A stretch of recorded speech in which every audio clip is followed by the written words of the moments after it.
Hey,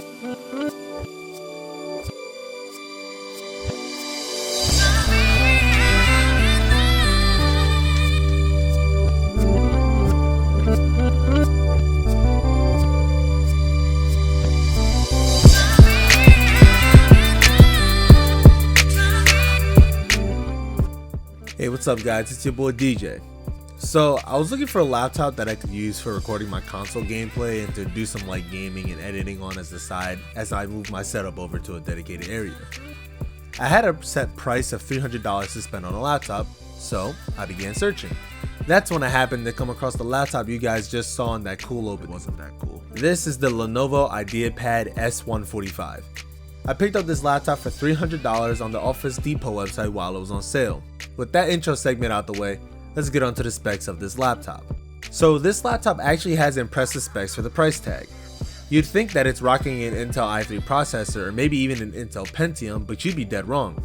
This laptop is actually boasting a Ryzen 5 3500U at 2.1 GHz with the integrated Vega 8 graphics, 8 GB of RAM with 4x2 with only one stick removable, a 256GB M.2 drive with space for an SSD, 2 USB 3 ports, and 1 USB 2.0 port, a full-size HDMI port, an SD card reader, and a headphone jack. All of this in a 15.6-inch form factor with a 1080p TN panel. That's a yikes, ain't it?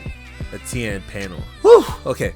To be fair, it's a laptop, so you really wouldn't be looking at it in any other angle, so viewing should be fine. The colors of this panel, however, are not so great, but other than that, this is a pretty damn good spec'd out laptop. You even get a full-size keyboard. That alone gets an A+ for me because I love having number pads on keyboards. It doesn't have backlight, however, so if that's a big deal for you, keep it in mind. Since I'm already talking about the keyboard, it feels pretty nice to type on. With it being a budget laptop, it obviously doesn't have mechanical switches, but it still feels nice. I sadly can't say the same about the trackpad. That trackpad is some top tier garbage.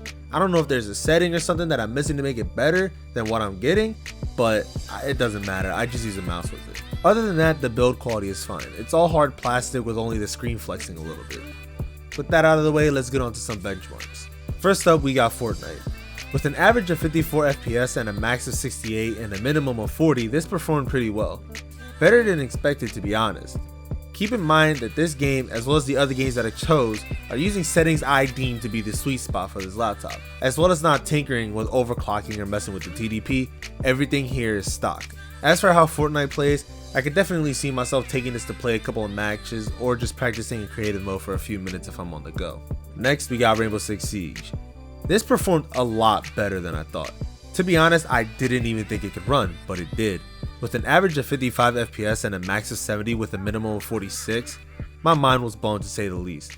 This goes to show how good TAA is and how more games should have this type of anti-aliasing to allow more PCs to run these type of games. Third is Modern Warfare. I have to say, with seeing how well Rainbow Six Siege performed, I was excited to ramp up the games that I wanted to try on this system. And all I have to say for this is don't let the frame rates confuse you. With an average of 35 FPS, a max of 45 and a minimum of 22, this game ran like complete trash. Yeah, it ran and it had decent FPS, but the constant stutters that it went through made it unplayable. Just know that I let my KD ratio go down just to get this game in the review and to give you guys a clue of how it runs. And lastly, we got Apex Legends. With how poorly Modern Warfare ran, my hopes dwindled down going into this one. But you already know I had to choose my boy Octane for the speed boost he provides. With an average of 45 FPS, a max of 68 and a minimum of 33 FPS, this was nice to see. I was able to play a full match of Apex on here no sweat. I did have to go into the configuration file to turn off some more shadows than allowed, but even without turning that off, it still felt great to play. Moving on to production work, I rendered out a Blender scene and a quick 1-minute video in 4K. The Blender BMW render clocked in at 10 minutes and 22 seconds on CPU. And just to have something to compare it to, I'm going to be facing against my PC and my MacBook. My PC has an i7-6700K at 4 GHz, and the Mac has an i7-4980HQ at 2.8 GHz. The 6700K came in at 6 minutes and 45 seconds, while the 4980HQ came in at 9 minutes and 53 seconds. For the 4K video, we will be using DaVinci Resolve to render. The laptop came in at 11 minutes and 21 seconds, my PC at 8 minutes and 9 seconds, and the Mac at 12 minutes and 59 seconds. Interestingly enough, the Mac had an optional hardware accelerated render.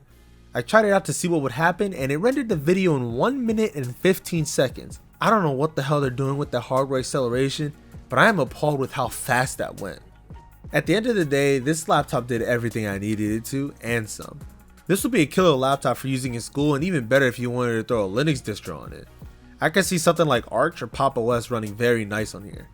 If you could do it, I'm pretty sure even Mac OS will feel pretty damn good on here. With all the praise I've given this laptop, it should be a definite recommendation, right? Well, it would have been had this deal come sooner. You see, AMD has been throwing their Ryzen 4000 series mobile CPUs in laptops recently, almost rendering this obsolete. Of course, if you can find a good deal, swipe it up. But if you can go longer without needing a budget laptop, then I would recommend seeing what comes out of the 4000 series. With all that said and done, if you enjoyed the video, rate, comment, subscribe, and all that good stuff. And I'm Ghost.